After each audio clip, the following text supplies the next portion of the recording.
என்னோட ஹஸ்பண்ட் என்னத்தடா தலையில வச்சு விடுறாருன்னு தானே பார்க்குறீங்க. வேற ஒண்ணும் இல்லங்க. விளக்கு மாவு தான். எங்க ஊர்ல மாரியம்மன் கோயில் நோம்புங்க. அதுக்காக தான் விளக்கு மாவு தட்டு ரெடி பண்ணிட்டுருக்கோம். சின்ன வாழைக்கன்னு எடுத்து இந்த மாதிரி வாழைக்கம்பத்துல ஆடாம நல்லா சொருகிரணுங்க. 2 வருஷத்துக்கு முன்னாடி வச்ச இந்த பூவெல்லாம் இன்னைக்கு தான் தூசி தட்டி எடுத்துருக்கோங்க. அது இந்த மாதிரி விரிச்சு பார்த்தோம்னா, அவ்ளோ அழகா இருக்கும். பூ எல்லாத்தையும் ஒண்ணு கீழ ஒண்ணு சொருகுனாவே பார்க்கறதுக்கு ரொம்ப நல்லா இருக்குங்க. நான் ஃபர்ஸ்ட்டு தெரியாம கீழேருந்து குத்த ஆரம்பிச்சுட்டேன். அதுக்கப்புறமா மேலேருந்து குத்த ஆரம்பிச்சேன். எங்கெங்கெல்லாம் இடம் இருக்கோ அங்கங்கலாம் பார்த்தீங்கன்னா, வேற வேற கலர்ல பூவ வந்து ஒண்ணு கீழ ஒண்ணு குத்திட்டு வந்தோம்னா, லாஸ்ட்டா பார்க்கறதுக்கே ரொம்ப நல்லாருக்கும். இந்த விளக்கு மாவு தட்டுல தேங்காய், பழம், விளக்கு மாவு, அதுக்கப்புறம் வெத்தல, பாக்கு, எலுமிச்சம்பழம் இந்த மாதிரி எல்லாத்தையுமே வச்சு நான் நைட்டே ரெடி பண்ணி வச்சுட்டு படுத்துட்டேங்க. அடுத்த நாள் காலையில ஒரு 6, 6:30 போல வந்து ஊர் மக்கள் எல்லாருமே ஒரே டைம்ல இந்த விளக்கு மாவு எடுத்துட்டு கோயிலுக்கு போவாங்க.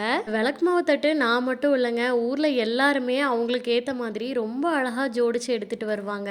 எல்லாத்தையுமே பார்த்தீங்கன்னா, ஒரு தடவ கோயில சுத்திட்டு கோயிலுக்கு முன்னாடி எல்லாத்தையும் வச்சு பூஜை பண்ணுவாங்கங்க. அந்த இடத்துல இந்த எல்லா விளக்கு மாவையும் பார்க்கறதுக்கு ரொம்ப கலர்ஃபுல்லா இருக்கும். சில பேர் பார்த்தீங்கன்னா, முளைப்பாரி கூட எடுத்துட்டு வருவாங்க. அது எல்லாத்தையுமே சாமிக்கு முன்னாடி பூஜை பண்ணி திருப்பி நம்மகிட்டயே வந்து இந்த தட்ட குடுத்துருவாங்க. விளக்கு மாவு எடுத்த கையோட ஊர் மக்கள் எல்லாருமே அடுத்தடுத்து அவங்களோட வேண்டுதல் எல்லாமே நிறைவேத்த ஆரம்பிச்சுருவாங்க.